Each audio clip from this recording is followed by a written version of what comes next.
Jake and Louis had never spoken a word to each other. But today, they stood side by side, both clutching the wheel of their dusty yellow taxis. Same city. Same time. Same pain in their eyes. Jake's daughter needed surgery. Louis's mother was dying of cancer. Both needed money. Now. And then it happened. A sleek, black car rolled up beside them. A man in a crisp suit stepped out, rich, sharp, powerful. "I need a driver," he said. "For the next 24 hours. I'll pay $10,000. Jake took a step forward. Louis did too. But the man raised one finger. "Only one of you gets the chance. But first," he smiled, "you'll have to prove who deserves it more." What followed would break their hearts and change their lives forever. Story. Jake had driven a taxi in Chicago for 15 years. Life had been hard but manageable until last month, when his 6-year-old daughter, Ellie, was diagnosed with a rare heart condition. The doctors had told him he needed $12,000 before they could operate. He had only $600 in his bank account. Louis, on the other hand, was a newcomer from New Mexico. A good man, silent, strong. He didn't talk much, but every day after his shifts, he called the hospice nurse watching over his mother in Texas. She was dying slowly, painfully, and the latest treatment gave her a small chance of surviving. It cost $10,000. Both men were hanging by a thread. That morning, they parked outside Union Station, just before dawn, hoping to catch early riders. And then came the car. Sleek. Black. Silent as a ghost. The man who stepped out looked like he belonged on Wall Street, designer suit, golden cufflinks, and an expression colder than winter. He glanced at both cabs, both drivers, then spoke without emotion. "I need one of you to drive me for 24 hours. Wherever I say. No questions. I'll pay $10,000 cash." Jake's heart skipped a beat. Louis's fingers tightened on the steering wheel.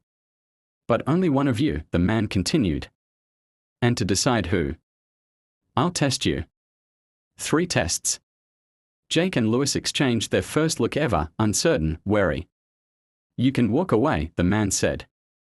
"Or try." They stayed. Test 1, loyalty. The man led them to an alley where an elderly woman with a walker was struggling to carry grocery bags. "I'll be gone for 5 minutes," he said. "Help her. But if you drop even one thing, you fail." Easy, right? Jake moved quickly. Can I help?" he said, but she slapped his hand away. "No. I don't trust strangers," she yelled. "You people always steal." Louis didn't speak.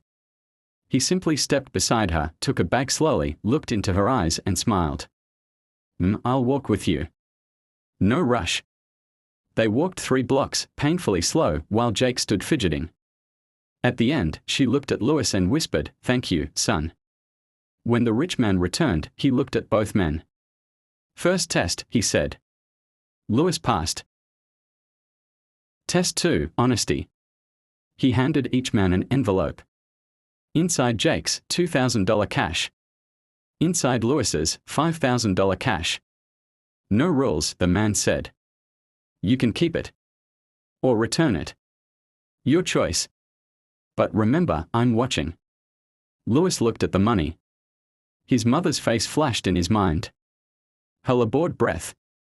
Her weak smile. Jake stared at the bills, thinking of Ellie's tiny heart monitor beeping in that cold hospital room. Jake handed the envelope back. Louis paused. Then, slowly, handed it back too. The rich man raised an eyebrow. "Impressive.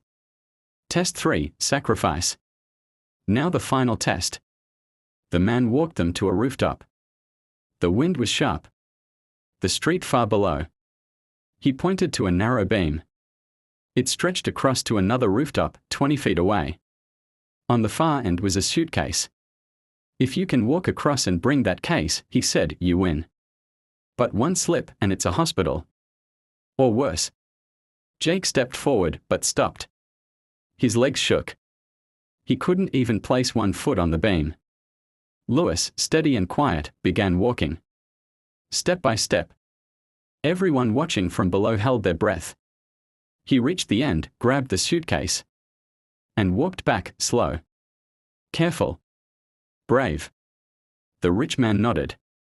Lewis, he said, you've won. Get ready to drive. But then, Jake collapsed on the rooftop floor, burying his face in his hands. He didn't cry. Just sat there, empty. Lewis turned. Wait, he said. Before we go. He walked to Jake.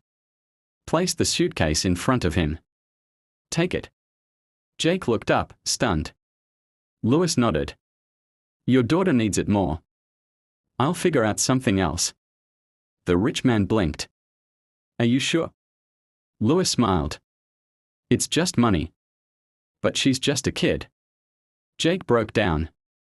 The man who had never talked to Lewis before now held his hand like a brother. Epilogue, 1 week later. Jake used the money for Ellie's surgery. She survived. She laughed again. Lewis returned to his regular shifts. Still broke. Still calm. Until one evening, the same rich man appeared again, this time in a different car. I lied, he said. What? Lewis asked. The test wasn't for a driver, he said. It was for something else. He handed Lewis a card. I own a logistics company. I've been looking for someone who has guts, patience, and heart. He smiled. You just became my new head of transport. Salary starts at $85,000. Lewis's mouth opened, speechless. You didn't just pass the test, the man said. You changed the test. Final scene. Months later, Jake, Lewis, and their family sat together in a small backyard barbecue. Ellie ran around the garden. Lewis's mother sat on a recliner, healthier than ever. Jake raised a glass. To fate, he said. Lewis smiled. To good hearts. And the man who had once chosen them walked away quietly, knowing he had found two rare souls. In the middle of a traffic-jammed world,